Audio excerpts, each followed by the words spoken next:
Nos separan 36 minutos de la hora 20 en estudios. Aquí estamos por la 98.3 FM La Torre. Ya en minutitos nada más vamos a estar en comunicación eh, con el señor Eduardo Sartelli, quien va a acompañarnos en esta noche de entrevista en el segmento político. Ahí ya lo tenemos al señor Eduardo Sartelli, así que le vamos a dar la bienvenida a nuestro bloque, a nuestro segmento político.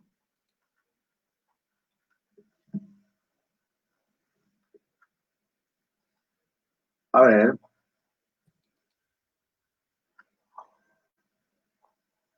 Hola.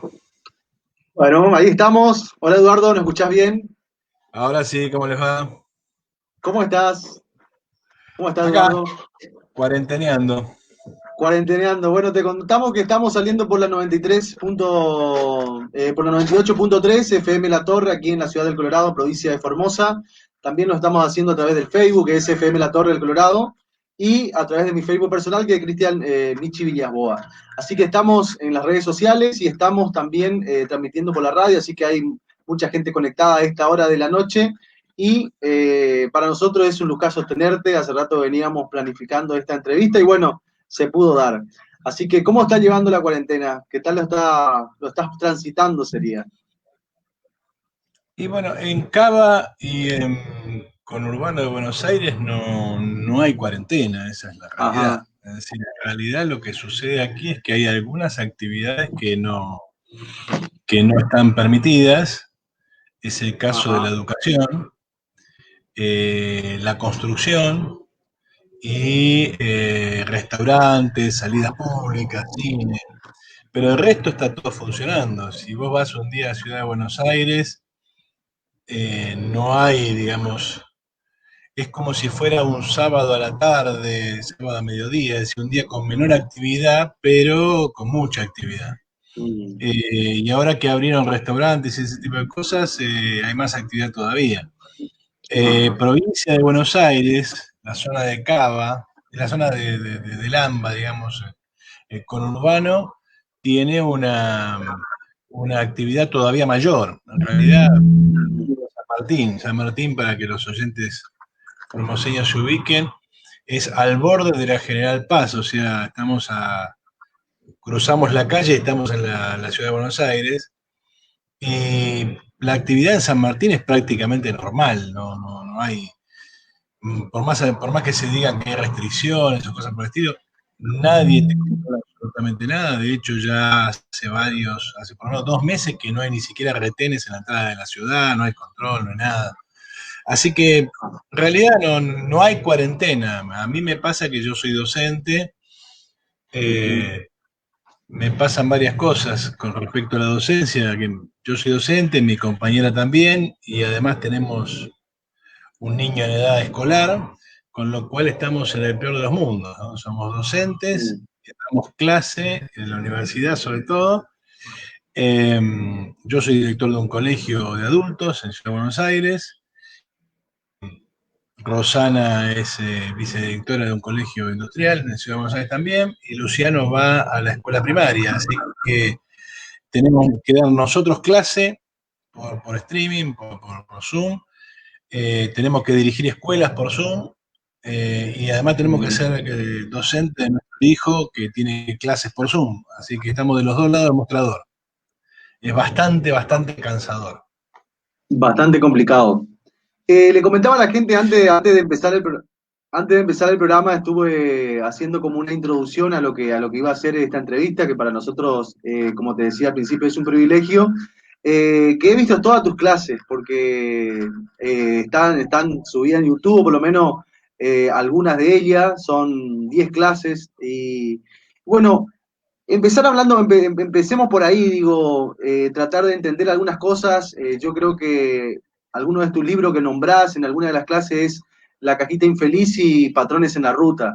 Me gustaría, conversando con alguna persona de acá, algunos profesores y viendo, citándote y también dándole alguna referencia tuya, fueron analizando y bueno, nos gustaría que en el primer momento que desarrolle qué es la cajita infeliz y qué es Patrones en la ruta escrito por Eduardo Sartelli. Vean, las clases que están ahí subidas a YouTube en general es un curso, yo soy profesor de historia argentina contemporánea, o sea, siglo XX, XXI, y ese es el curso que doy en la facultad. Lo que ven ahí en YouTube es el teórico que yo doy en los sábados.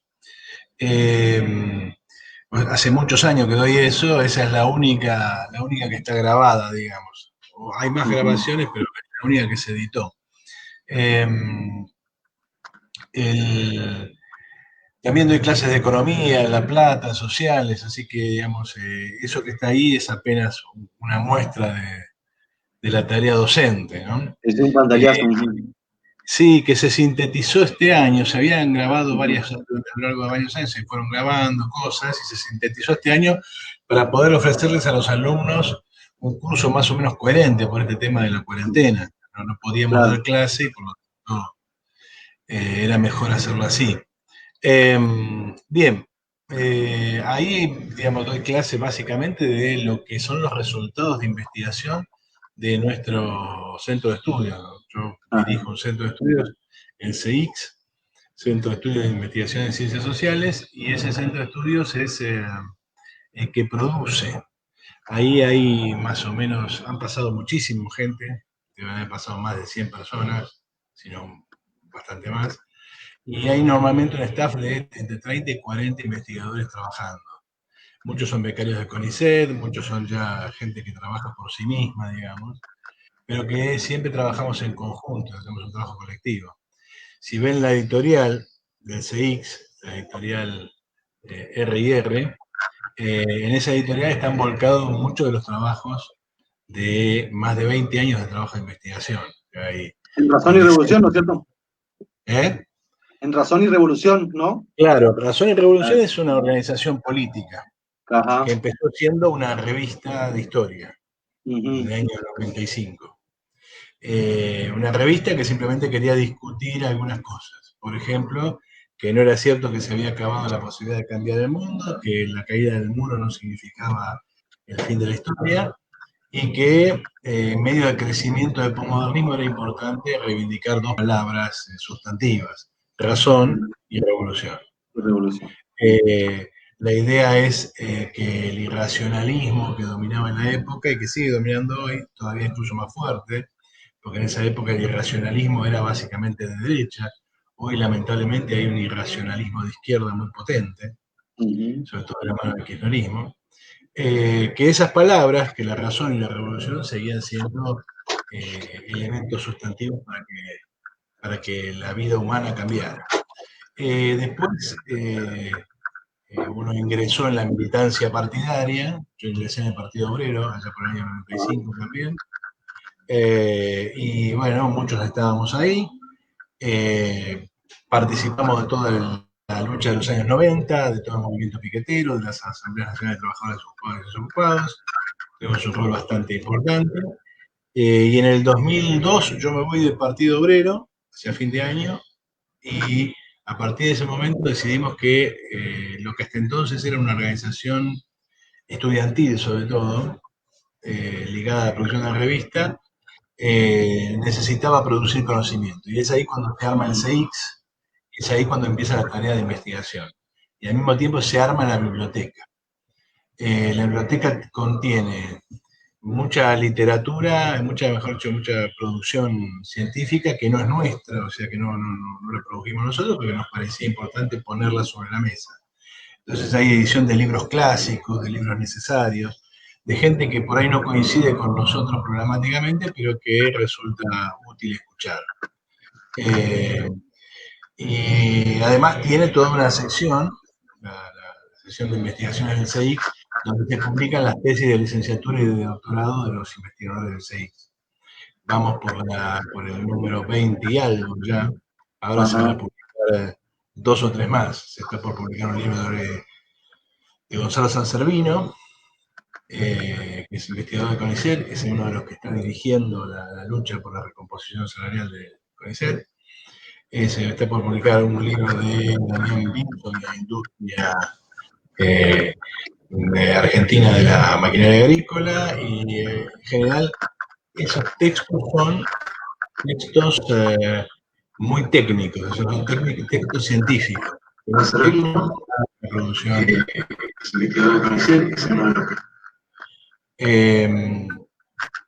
Entonces, en ese marco fue producido ese libro que vos mencionaste, Patrones en la Ruta.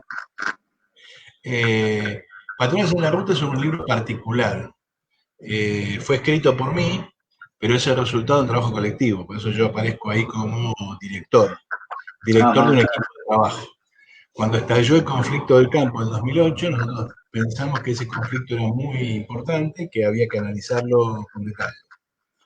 Y entonces el libro fue escrito en tiempo real, es decir, a medida que se desarrollaba el conflicto. Unos 20 compañeros de la organización se dedicaron a trabajar en torno al libro. El libro arrancaba mucho con lo que yo ya había producido, porque yo soy especialista en historia agraria, historia agraria pampeana, con lo cual era un libro que para mí venía casi de cajón. Entonces armamos un equipo de unas 20 personas, las distribuimos en subgrupos y fuimos produciendo los detalles y los datos necesarios para producir el libro. Y bueno, al final lo sacamos con el criterio de intervenir políticamente en la franja de la izquierda que a nuestro juicio estaba muy confundida con lo que estaba pasando. Además, el libro para nosotros significó un descubrimiento.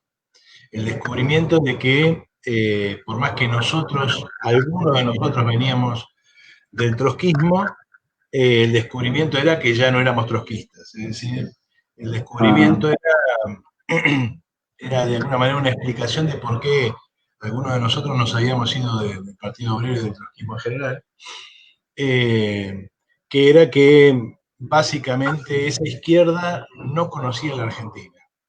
Por eso, el conflicto del campo, digamos, esa izquierda no se para bien, en realidad no se para de ninguna manera.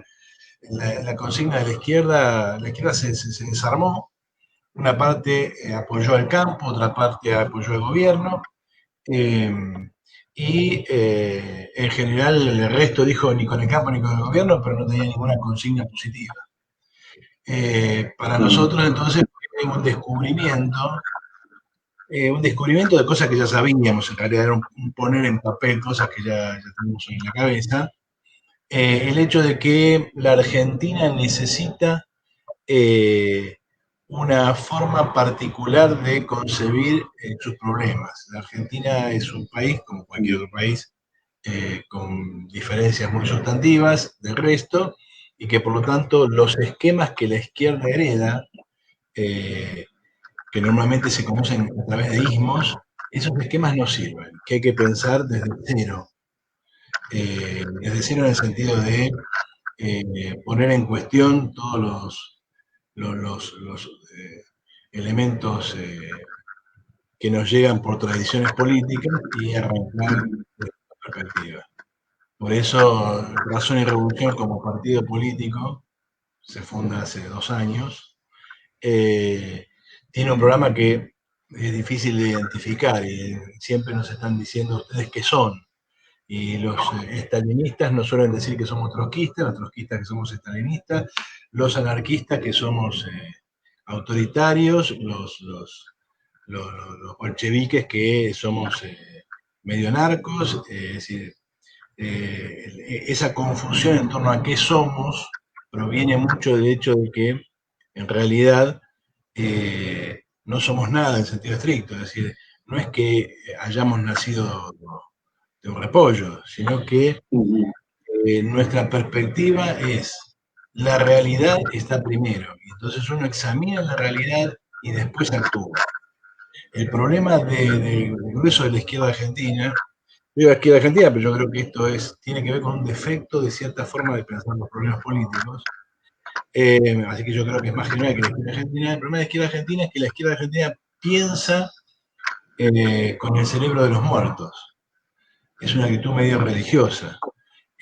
Hay un problema en la Argentina y ¿qué hace la izquierda? Bueno, se da vuelta, se mete en la biblioteca y busca un libro de Trotsky, o uno de Lenin, o uno de Gramsci, vos uno bueno, de Stalin, poca gente, vos pero en su época también de Stalin.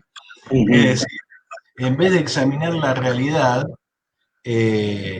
examinan el libro sagrado. Es una actitud media religiosa, ¿no? Es como si ante los problemas de la vida vos apelás a la Biblia. Para nosotros, los problemas que se presentan tienen que ser examinados científicamente. Y Patrones en la Ruta es un efecto de esa forma de ver las cosas. De ahí nosotros concluíamos que lo que estaba en discusión era una batalla entre dos fracciones burguesas, por eso se llama Patrones en la Ruta, de los dos lados de los patrones, y que la clase obrera ahí no cortaba ni pinchaba, no participaba de esa lucha. Y entonces, para nosotros eso significaba o expresaba la necesidad de intervenir con un programa propio. Así que para nosotros, Patrones en la Ruta fue un libro hasta cierto punto fundacional. Viene a concluir la primera etapa. Es decir, nosotros no somos trotskistas, no somos estalinistas, no somos anarquistas. Como lo que somos, pensamos la realidad tratando de no ser dogmáticos en el sentido de apelar a un libro que se supone que lo tiene todo. Por eso muchas veces incluso hacemos afirmaciones del tipo no somos marxistas. En el sentido estricto, el marxismo no existe. El análisis científico de la realidad desde determinada posición. Obviamente hay, para todo científico, la producción científica es acumulativa, por lo tanto, hay gente que ha dicho cosas importantes y hay que escuchar, hay que leer. Por lo tanto, cuando uno quiere examinar el movimiento del capital y una serie de problemas, nada mejor que utilizar el capital de Marx. Pero eso no nos exime de examinar la realidad, ¿no? Y en ese examinar la realidad argentina, como lo estás planteando, y yo sé que también lo desarrollás en alguna de tus clases, ¿en qué lugar está la Argentina hoy? ¿Y qué le espera a la Argentina? Desde ese análisis, digo, en qué lugar, desde dónde viene Argentina, en qué lugar está parada y hacia dónde va? A ver. Pensemos primero que la Argentina es un capitalismo relativamente chico, ¿sí? Si lo medís en relación al capital mundial, es un capitalismo muy chico. La Argentina, en su participación en el mercado mundial, es menos del 2%. Es 1, algo y está bajando. Viene bajando desde hace rato, desde hace 70 años que viene bajando. Pensemos que hoy día, digamos, no tengo el último cálculo, pero estoy haciendo un cálculo así mental a las apuradas. Para hacer un Estados Unidos necesitas más o menos entre 40 y 50 Argentinas. Esa es la diferencia. Por lo tanto, lo que vos estás viendo es un país que se atrasa permanentemente, que permanentemente se queda atrás. Eso no quiere decir que el capital no crezca en la Argentina, ¿no? Quiere decir que crece a una velocidad menor. Obviamente, la Argentina no es Haití. Por lo tanto, cuando uno dice que la Argentina es un capitalismo chico, no tiene que pensar en Haití.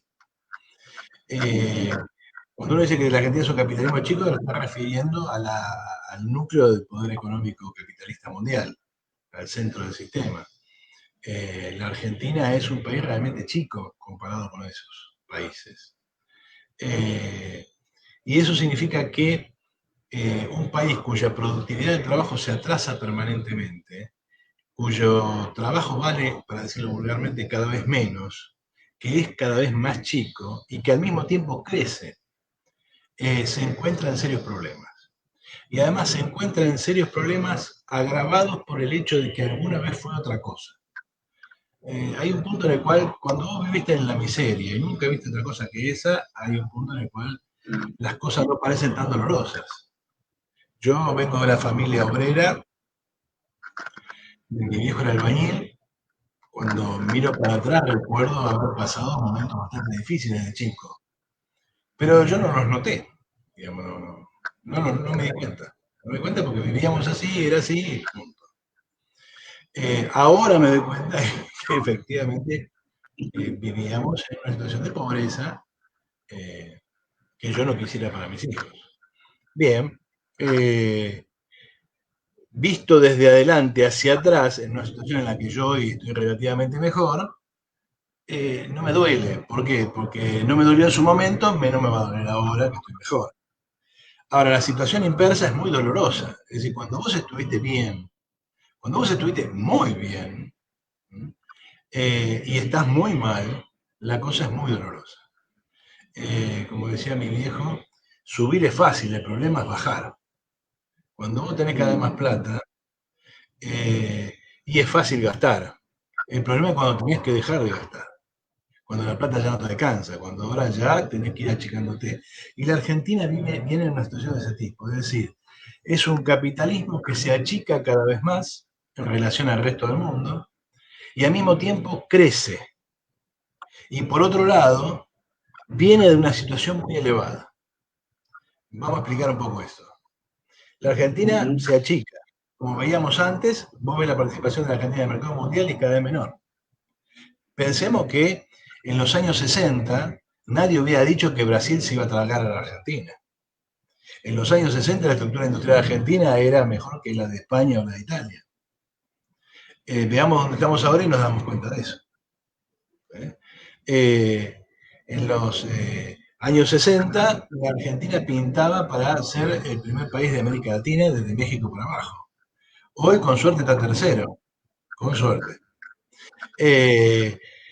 Entonces hay un punto en el cual la Argentina se ha venido muy abajo, se achica, pero al mismo tiempo crece. ¿Qué quiere decir que al mismo tiempo crece? Que el capital en su interior se desarrolla, no es que se va destruyendo lo mismo que estaba. Hay un proceso de crecimiento capitalista. Tenés cada vez menos empresas más grandes. No es que el capital en la Argentina sigue siendo el mismo que en el 60. El problema es cuando tenés cada vez más empresas más grandes, tenés menos empresas más chicas. Luego, tenés, en ese proceso de concentración, hay menos población obrera ocupada. Vos pensás que para producir 100.000 autos, voy a citar otra vez de memoria, por lo tanto probablemente esté mal, pero lo importante es la relación. Para producir 100.000 autos en 1990, había que ocupar algo así como 50.000 o 60.000, sí, creo que eran 50.000 o 60.000 obreros automotrices. Hacia fines de los 90 llegaron a producir casi 1.000.000 con 10.000 obreros. Esa es la proporción. ¿Eso qué significa? Que si vos eso lo ves a lo largo de todo el país, tenés un proceso de expulsión de población, porque el capital crece. ¿Se entiende? Crece en profundidad, se hace cada vez más eficiente. Paradójicamente, se hace cada vez más eficiente, pero no tanto como el mercado mundial. Por lo tanto, se hace más eficiente, pero no alcanza a romper el techo del mercado interno. Lo que se vende acá. Si vos rompieras el techo del mercado interno, le venderías al mundo. Y ahí entonces tu capital se expandiría enormemente. ¿Por qué? Porque le estás vendiendo al mercado mundial. Ahora, si le vendés al mercado mundial, la cantidad de obreros que quedan desocupados porque aparecen robots, porque aparece mayor escala, van a ser recuperados, van a volver a estar en la fábrica. ¿Por qué? Porque necesitan más fábricas. Como eso no pasa en la Argentina se achica, el capital crece y se expulsa población. Por eso hay cada vez más desocupados en la Argentina. Paradójicamente, la Argentina también crece porque crece su población. Año 78, 25 millones de argentinos jugaremos al Mundial. Hoy estamos en 45 millones, o sea, la población casi se ha duplicado. Se ha duplicado para un país que no ha crecido en esa magnitud. Conclusión, la Argentina crece, el capital se concentra, se hace más poderoso en términos de su capacidad técnica, crece en población, pero cada vez se achica más en su posibilidad de producir a escala de capitalismo mundial. Por eso la Argentina se encierra cada vez más. Los argentinos somos más pobres en su conjunto. Obviamente ese conjunto revela un puñado que es cada vez más rico y una masa cada vez mayor que es más pobre. Es una polarización social. Los salarios tienden a ser más bajos. El salario de un obrero actual hoy más o menos en la mitad del año 75. Un maestro hoy, salario inicial, mismo trabajo, gana la mitad que en 1910 y gana un tercio de 1930. Nada más que para tener un par de ejemplos. Por lo tanto, el país es más pobre. Y como el país es más pobre, todos los problemas que vemos se amontonan. Por un lado, problemas económicos. Había una canción, una ranchera que cantaba mi viejo cuando yo era chico, que decía: ¿dónde hay un mango, viejo Gómez? los han lustrado con piedra pómez, donde hay un mango. El tipo mostró la desesperación de no tener un peso. Bueno, cambia mango por dólar y te vas a dar cuenta qué es lo que ha guiado los últimos 30 o 40 años de historia argentina. ¿Dónde hay un dólar? El problema del dólar expresa que la Argentina no tiene capacidad para entrar en el mercado mundial, no tiene capacidad para salir del mercado interno y por lo tanto está condenado a una producción que tarde o temprano lo obliga a reconocer que su trabajo vale menos y por lo tanto puede comprar menos. Eso se llama devaluación. La devaluación hace que nuestro trabajo adquiera el valor que vale en el mercado mundial. No, mira, un peso no es un dólar. Un peso es, un dólar es probablemente 4 pesos, 2001. Un dólar es por lo menos 12 pesos, 2008, 2015. Un dólar es por lo menos 40 pesos, se va Mauricio. Un dólar es 100 pesos. Y estamos siendo generosos. Porque si vos ves el dólar blue, 130. ¿Qué significa ese proceso? Significa un trabajo que se desvaloriza. Que el trabajo argentino vale cada vez menos.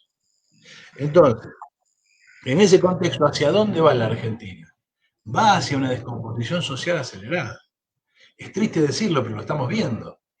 A ver, en los 100 años anteriores a 1989, nunca una lucha social en la Argentina incluyó saqueos. Nunca. En el Cordobazo no hubo saqueos. En ningún astro hubo saqueos. La gente no iba a protestar para buscar comida. Iba a protestar porque quería voltear un gobierno. En el 89 la gente sale a robar para comer. Y a partir de ahí, los saqueos, efectivamente, o como fantasma, están presentes en cada crisis. ¿Eso qué significa? Que hay una parte de la población argentina que vive al filo de sus condiciones de existencia. Y por lo tanto tiene que ser mantenida por el Estado. Como esa gente no protesta, el Estado mira para otro lado. Entonces la gente se muere de hambre. Hasta que un día la gente se cansó. Cutralcó, Tartagal, santiagueñazo, argentinazo, afuera de la Rúa, y de repente el Estado argentino descubrió que tiene que darle de comer a 2 millones y pico de personas. Dual en 2 meses declaró y armó una red de 2 millones y pico de planes de trabajar. Y desde ese momento para acá, ¿qué sucede? La masa de la población argentina recibe un subsidio del Estado de alguna manera, desde los que son jubilados sin haber aportado nunca y no han trabajado, o han trabajado de una forma que no les correspondía a jubilación, jubilaciones para disimular la desocupación, empleados públicos a los pavotes, gente que no hace nada, ¿no? Simplemente porque si no, ¿qué haces? Cooperativa. Mentira, no son cooperativas. Gente es la que se subsidia para que hagan algo. Subsidios a la desocupación que se cuentan como si fueran obreros ocupados. En Chaco no hay desocupados, claro. Cuentan como ocupados a la gente que recibe un subsidio. Han limpiado la PEA, es decir, la población económicamente activa se ha reducido estadísticamente porque jubilan a la gente a los 50 años. O les dan pensiones. Bueno, obviamente la gente necesita esas cosas porque tiene que comer. Es así, no hay otra forma. Y la gente se lo gana luchando, porque si la gente no se mueve, nadie le da nada. Pero vos te das cuenta que vamos a una sociedad en la cual el trabajo productivo, el trabajo que genera valor, es cada vez menor. Y como es cada vez menor, tiene que sostener una masa mayor de trabajo falso, de población que vive a costa del resto. Insisto, esto no tiene nada que ver con los que viven a costa del resto. No es la situación que ellos han buscado. La clase obrera no gobierna esta sociedad, por lo tanto, no es su responsabilidad que esta sociedad sea un desastre. Y cada obrero se la arregla como puede. Por lo tanto, yo no estoy condenando al tipo que consigue un subsidio, una beca, lo que sea. Estoy señalando que por esa vía este país se va a los caños. ¿Por qué se va a los caños? Y porque tenés cada vez más empleados del Estado, tenés 4 millones de empleados del Estado. ¿Cómo sostenés eso? Obviamente, incrementando impuestos. Bueno, entonces ahí vas a tener a una reducida cantidad de gente que tiene un empleo real que paga cada vez más impuestos. Y entonces vos así llegás a la Argentina Boca Juniors. No sé si te acordás, en las últimas elecciones, las que ganó Macri, incluso se reprodujo bastante después cuando las elecciones de Alberto. ¿Qué sucedió? La Argentina estaba partida en dos. Si vos pensás, en tres en realidad, con una franja en el medio, si vos pensás la Argentina peronista como la Argentina celeste, y pensás la Argentina Macri como la Argentina amarilla, de Santa Fe para el norte todo era celeste.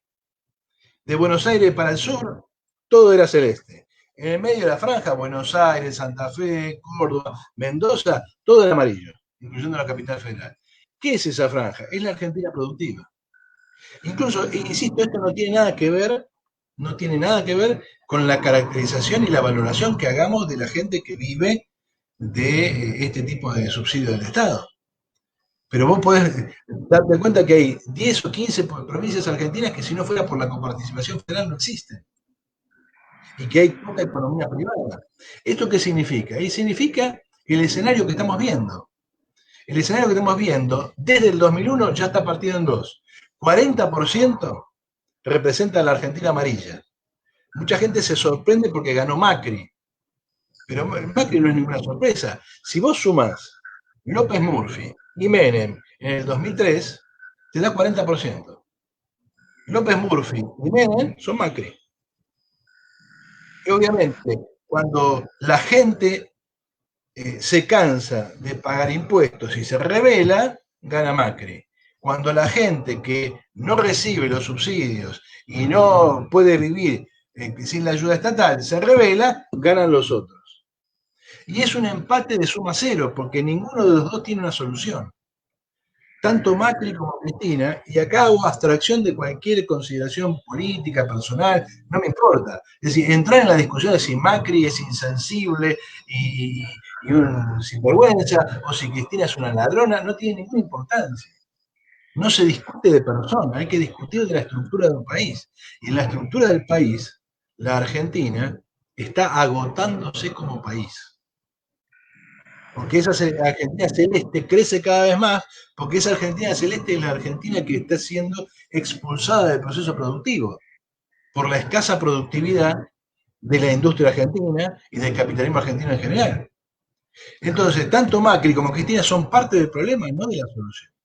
Tanto Macri como Cristina son dos caras de la misma moneda. En algún momento, miren, en algún momento hay que dejar que la gente que produce plusvalía la produzca, porque si no esto se va a los caños. Macri. Mira, en algún momento hay que repartir parte de esa plusvalía porque si no acá te sobra población que se va a morir. Cristina. Ahora, la solución no está en repartir lo poco que hay, ni tampoco en producir a la escala que se produce. Porque sencillamente no alcanza. ¿Eso qué significa? Significa que estamos viviendo en un país en el cual su clase dirigente, su burguesía, no tiene solución. No tiene ninguna solución. Se pelean entre ellos, pero es como pelea de vecinos, no hay ninguna solución ahí. Cristina la acusa a Macri de un montón de cosas, la gente le cree a Cristina porque está cansada de Macri, con justa razón, ¿no?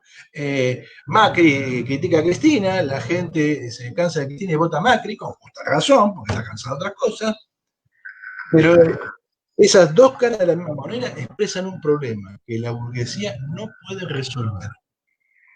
No puede resolver porque la única solución a este país es o hay una revolución mundial y la Argentina ocupa en ese nuevo mundo un lugar diferente, o la Argentina, bajo otra clase social, decide hacer una serie de transformaciones estructurales que la saquen de esta situación. La Argentina está en un pantano y se está hundiendo. Y vamos a esta crisis cada vez peor. Obviamente, como la Argentina es un capitalismo relativamente chico, en el mercado mundial pueden suceder cosas que hagan que de golpe el muerto reviva. ¿Se entiende? Por ejemplo, la Argentina iba camino a una revolución social o a una catástrofe en el 2001. ¿Qué pasó? ¿Viste la canción de Juan Luis Guerra? Ojalá que llueva café en el campo. Bueno, acá llovió soja. Y durante 6 o 7 años tuviste un ingreso extraordinario. Los precios de la soja. De la Rúa lo recibió a 192, Cristina llegó a tener la soja a $600. Bueno, con eso pareció que la Argentina volvía a caminar. Es más, ya el triunfalismo argentino típico Ya quedó todo atrás, ahora, ¿no? La Argentina es así, es ciclotímica. Año 75, Rodrigazo.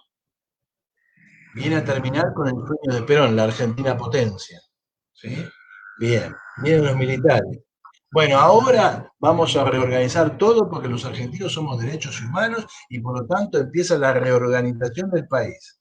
Año 82, crisis de la deuda, guerra de Malvinas, la Argentina se va a los caños. Descubrimos que tenemos 50.000 millones de dólares de deuda.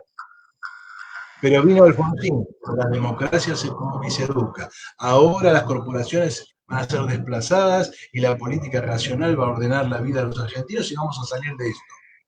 Bien, año 89, hiperinflación, saqueos. Bien, llega Menem. Bueno, ahora vamos a hacer un cohete, lo vamos a hacer subir a la estratosfera y vamos a bajar en China o en Japón en 2 horas. Porque ahora estamos en el primer mundo. Bien, 2001.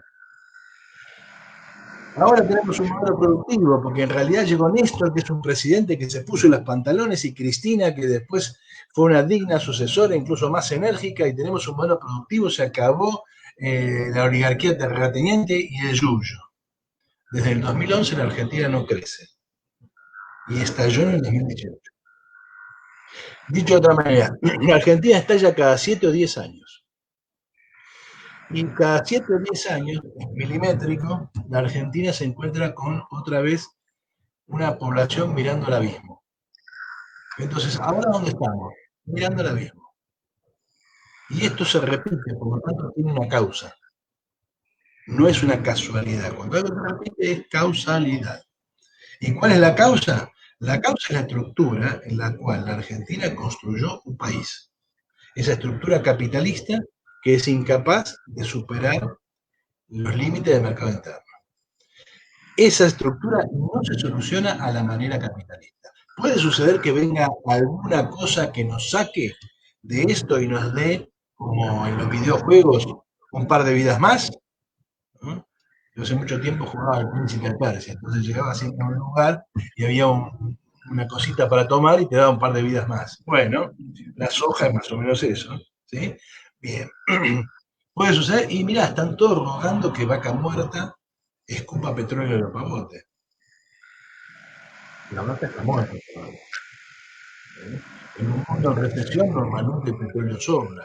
Y cuando el petróleo sobra, el petróleo es barato. Conclusión, va a ser difícil que Vaca Muerta sea una solución. No importa. ¿A dónde vamos ahora? Ahora nos vamos a montar en un cerdo y vamos a ir hasta China. Porque la nueva ilusión es, vamos a producir cerdos para China. Y vos fijate la increíble paradoja del peronismo. Porque Perón será lo que será, yo soy cualquier cosa menos peronista, vengo hasta de una familia obrera, digamos, porque toda mi familia era radical, un caso extraño de familia obrera radical.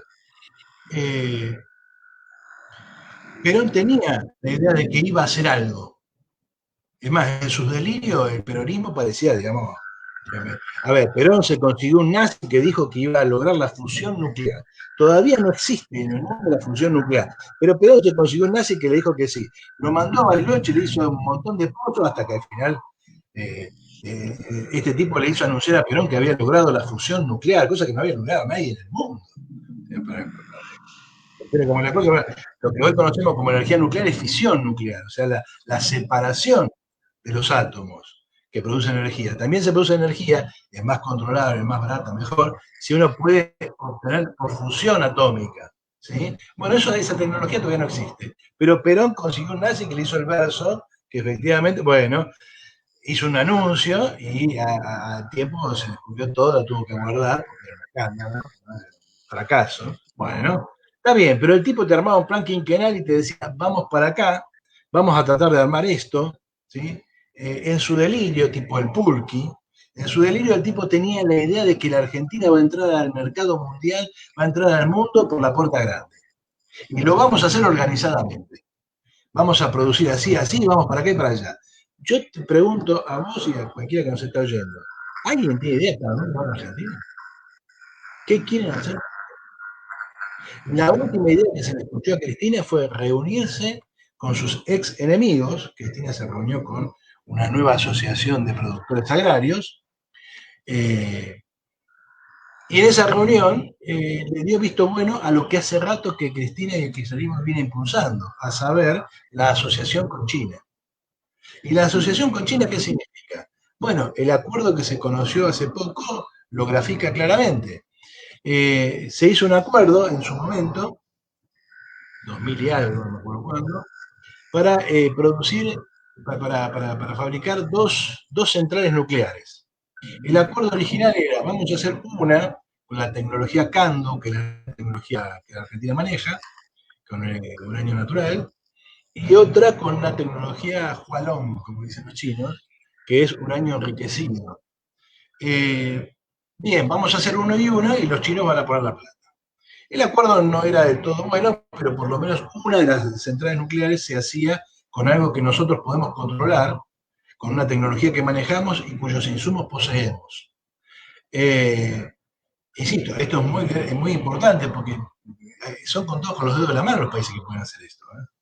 O sea, cuando nosotros decimos que la Argentina puede producir este tipo de cosas, decimos que acá hay una vía de desarrollo muy notable.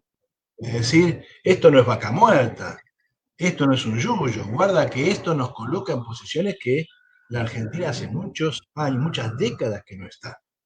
Bueno, ese acuerdo no era bueno, pero bueno, ponele. Gracias a eso los chinos te compraban soja. Bueno, Macri lo congeló porque Macri encarna, igual que el resto de la Argentina amarilla, encarna una alianza con los Estados Unidos.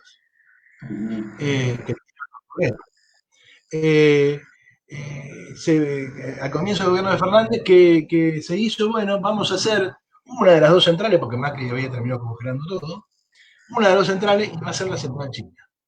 A cambio de eso, los chinos nos van a comprar, nos van a facilitar la posibilidad de producir 100 millones de cerdos en Argentina.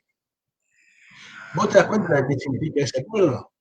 Ellos producen tecnología de punta y nosotros chanchos. La China se transforma, o ya es, pero bueno, frente a la Argentina aparece como productora de tecnología de punta y la Argentina aparece como un chiquero. Caramba, yo creo que si Perón los mata a todos. Yo creo que realmente los mata a todos. Mirá que yo soy cualquier cosa menos peronista. Pero la paradoja, la parábola del peronismo, de este nacionalismo trucho, nos ha llevado a esto, a transformar a la Argentina en un chiquero. Y eso aparece como una salida. Tan mal estamos como para que lo único que podemos hacer sea chanchos. Ahora vos fíjate que eso nos lleva a antes del siglo XIX. ¿Por qué? La Argentina, cuando yo le pregunta, si yo te preguntara a vos, ¿cuál es la madre patria? ¿Quién es el padre de la patria? Seguramente me respondería San Martín, y yo te diría no. Padre de la patria es Rosas. Para bien o para mal. El que arma el capitalismo argentino es Rosas. San Martín jugó un papel destacado en la ruptura del lazo colonial, pero el constructor del capitalismo argentino es Rosas. Ese es el padre de la patria, te guste o no. Tenés un padre argentino, ¿qué va a hacer? Uno de la familia no le elige. Ahora, ¿cuál es la madre patria? ¿España? No, si fuera por España, estaríamos tejiendo en el telar de la madre de doña Paula Albarracín, la madre de San Miguel. La madre patria en Argentina es Inglaterra, ¿te gusta o no? En Argentina es hija de la revolución industrial, es hija del ferrocarril, es hija de la gran producción a gran escala, de la producción agraria para los mercados centrales. Eso es la Argentina. Y gracias a eso se armó un país, ¿sí? Para bien o para mal. Se armó un país, este que pisamos. Esa relación con el imperialismo británico fue una relación progresiva. Pero vos estás diciendo, ¿no?, que el imperialismo británico era progresivo. Para la Argentina sí. Para China no, pero para la Argentina sí. Le permitía entrar en el mercado mundial y poner en producción millones y millones de hectáreas, construir sobre esa base una sociedad muy desarrollada para la época e incluso tener una industria propia, porque no es cierto que la industria nace en 1930. Y esa industria hasta 1950-60 es una industria nada despreciable. Ahora bien, como dijo Alperín Tonki, la Argentina es una de las viudas del Imperio Británico, ¿no? La función internacional de Inglaterra se agota, la Argentina se liga a los Estados Unidos, como prácticamente todo el mundo, y el problema es que el matrimonio con los Estados Unidos es muy malo. Los ingleses compraban lo que nosotros teníamos para vender. Nosotros vendíamos lo que ellos querían comprar y comprábamos lo que ellos querían vender. Pero con los yanquis eso no funciona. Ellos tienen producción agropecuaria igual que nosotros. Para peor, tienen una producción agropecuaria que es menos eficiente que la nuestra. Por eso, Estados Unidos prohibió las importaciones de carne y de otras cosas a Estados Unidos. Y como no podían prohibirlo porque se suponía que defendían el libre mercado y el comercio libre, entonces inventaban excusas. Por ejemplo, la aftosa. No, la carne argentina no se puede vender en Estados Unidos porque tiene aftosa. ¿Y en Estados Unidos no hay aftosa? Sí, pero no está aftosa. Es una excusa. Lo que se llama una barrera para arancelaria. ¿Sí? Yo no te puedo prohibir, pero bueno, no cumplís con las normas. Buena parte de la propaganda ecológica de Francia es esto. A los franceses les importa 3 pepinos la ecología. El problema de los franceses es que si la producción agraria de la Argentina y Brasil entra en la economía, en el mercado común europeo, en la Unión Europea, la masa de los productores agrarios europeos, sobre todo franceses, desaparece. No es que les preocupa el glifosato, no es que les preocupa ¿cómo se llama? Los transgénicos, les preocupa un negocio que se van a perder. Por eso el último acuerdo con la Unión Europea se vino abajo. ¿Y quién lo tumbó? Lo tumbó Macron, el presidente de Francia. Y Alemania, como tiene que resolver un montón de cosas y como la Europa es básicamente la alianza de Alemania y Francia, Merkel acaba de decir, bueno, mientras esté Bolsonaro nosotros no podemos firmar nada. ¿Qué carajo tiene que ver? No sé. ¿Eh? El punto cuál es? Que la Argentina conquistó una independencia muy extraña.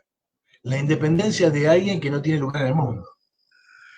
No estábamos con Inglaterra porque no podíamos relacionarnos con Europa por este problema que hablamos ahora. China, la India y los mercados de Oriente no existían. Y lo único que podías tener era una relación con Estados Unidos que vende lo que vos vendés y no te quiere comprar lo que vos vendés, que quiere que vos le compres lo que ellos venden. Una relación muy asimétrica. Ahora, ¿la relación con China sería una relación simétrica? Y sí, sí, claro. Ellos nos venderían tecnología y nosotros chanchos. Pero esta relación ya no es constructiva como la de Inglaterra, porque esta relación obliga a destruir la Argentina. Por ejemplo, obliga a destruir toda la tecnología nuclear que hemos desarrollado. Que con el verso de que es una tecnología que no es la de punta en el mundo, porque hoy día se utiliza uranio enriquecido, y en realidad es mentira eso, se puede seguir utilizando, y además el problema del uranio es una cuestión, y la energía es una cuestión muy, muy estratégica. Guarda que te cortan eso y te quedas en el campo y la vía. Un día los chinos dicen no hay más uranio enriquecido y te apagan toda la pila urbana. Eduardo, Entonces, te pregunto como para ir saliendo en estos últimos 5 minutos, la Argentina esta que la describiste y me parece que siempre lo hace muy bien desde mi mirada, digo, su clase obrera que es la clase que lo puede sacar de esta situación. Hoy están dadas las condiciones, ¿hay una posibilidad de salir de este pantano? a ver, posibilidades siempre hay. En la crisis la gente aprende mucho. ¿Sí? De hecho, buena parte de esta situación tiene que ver con que la clase obrera argentina no se deja arrastrar por el fango. ¿Sí? ¿Qué quiero decir? Quiero decir que si el Estado argentino tiene que ir a subsidiar a millones de argentinos para que puedan comer y vivir, es porque han luchado por eso, porque si no, no lo harían. O sea, si no, estaríamos en Biafra. ¿Sí? Eh, por lo tanto, la gente lucha y tiene un grado de conciencia elevado sobre sus derechos y sus necesidades. Y tiene una capacidad de organización muy importante. De hecho, buena parte de esa clase obrera creó una nueva izquierda, que a mi juicio lamentablemente no está a la altura de la situación, pero hay pocos lugares en el mundo donde haya tanta izquierda como en la Argentina. Uno dice, bueno, pero esto es todo lo que hay. Sí, bueno, andá, fíjate en otro lado. Pero acá no sacan más del 3%. Bueno, fíjate en otro lado a ver qué encontrás. ¿sí? Entonces, esos son elementos que son alentadores. Es decir, la gente no come vidrio, ¿sí? Vos fijate lo que pasó con la dictadura de Pinochet en Chile, todavía está viva, ¿no? 35 años después incendian Chile para ver si pueden cambiar la constitución de Pinochet. En Brasil a los militares a nadie se le ocurrió que iba a haber un juicio sobre los militares. En Uruguay hicieron un plebiscito y los perdonaron. En Chile todavía gobiernan. En la Argentina fueron a juicio, el ejército argentino no existe, eh, y bueno, es la historia que conocemos. Es decir, hay en la sociedad argentina y en particular en la clase obrera elementos para pensar que es posible una superación de esto. El que se vayan todos es un elemento muy importante. Por la negativa, porque que se vayan todos es imposible, porque si se van todos, Sí, alguien tiene que claro, alguien tiene que quedar. Claro, pero, y además expone el problema como si el problema fuera externo, es decir, hay alguien que está fuera de nosotros, no, y en realidad somos nosotros, como dice un programa de la radio, de Radio Minter, de la Nación, digamos, somos nosotros, no, pará, vos votás a esta gente, ¿sí? Ahora bien, ese que se vayan todos expresa una sensación de cansancio. ¿Sí? Bueno, basta, basta, que se vayan todos. Todavía no está esa formulación positiva. Y yo creo que ahí hay dos problemas. El primer problema es que el peronismo es una maquinaria de dominación gigantesca y es un problema político serio de primer magnitud. ¿Sí? Es un problema muy serio. Para los que luchamos es más serio que Macri, porque digamos, Macri es un poder muy endeble, no está metido en la sociedad. Macri efectivamente aparece como algo afuera, algo que vos te sacudís y te lo sacás. El peronismo está adentro, lo tenés en el cuerpo. Es como el virus que tenían las personas ahí en The Walking Dead. ¿Sí? No es que el virus estaba afuera y te contagiaba, no, lo tenías adentro y se activaba cuando te morías. Bueno, acá es lo mismo. El peronismo se activa cuando la Argentina parece que va a los caños. ¿Sí? Bueno, ese es un problema. Hay que superar el peronismo, primera cuestión. Segunda cuestión, el problema de la izquierda. El problema de la izquierda es que no es capaz de darle un horizonte a la gente. ¿Qué querés vos? La revolución mundial. ¿Y qué es la revolución mundial? Algo muy grande. ¿Y cuándo va a pasar? Algún día. ¿Y cómo vamos a llegar hasta ahí? De alguna manera haciendo mucho quilombo. Está bien, pero ¿qué sería una Argentina socialista? ¿Y cómo hemos logrado? ¿Y qué pasa si no viene la revolución mundial? Porque si la revolución se hace en Estados Unidos, si del gobierno de Trump sale una especie de Lenin Yankee, bueno, listo, olvídate, el mundo es completamente distinto, porque bueno, si Estados Unidos, si el 30% del mercado mundial, la flota más poderosa del mundo y el poder militar más asombroso que se haya conocido jamás, se hace socialismo, se acabó, ya ni tenemos que discutir. ¿Sí? Ahora, ¿qué pasa si la revolución mundial no se produce? Si nos pasa como a Rusia, o como a Cuba, o como a China, que tenemos que pelearla sola. Bueno, la izquierda argentina no tiene nada para decir ahí. Y sin embargo, yo creo que se puede decir algo. Hay un socialismo argentino posible. Nosotros podemos alcanzar la tecnología de Corea del Sur. Y si alcanzamos la tecnología de la quinta potencia industrial del mundo, de la séptima potencia exportadora, esta cifra siempre varía, ¿no? Pero cualquiera tiene un coreano en el bolsillo. ¿Eh? Basta con sacar de un Samsung y usarlo. ¿Eh? Claro. Si nosotros alcanzamos eso, le podemos dar al obrero argentino, a la sociedad argentina, el nivel de vida de Suecia. Por eso nuestra fórmula es Corea más Suecia. Ese es un escenario Eduardo, posible para la Argentina. Sí, ese es un buen tema y quiero dejarlo ahí porque yo he escuchado en una de tu columna que hablas de Corea más Suecia, ¿no? Y creo que es un buen punto para desarrollarlo. Mirá, se me acaba el tiempo porque tengo al otro invitado ya en conexión. Ha sido un gustazo tenerte en este programa, en esto que se llama ¿Qué tenés para decir? Pero quiero que te vaya con la promesa que en algún momento vamos a desarrollar eso que puede ser Argentina, que es un programa al cual vos decís, antes de la Revolución Mundial podemos hacer esto. Sí, está hecho el compromiso sí, que podemos estar en otro programa. Estamos escribiendo un libro sobre eso, que va a llamar así, Corea más Suecia. Y sí, cuando vos quieras me avisas.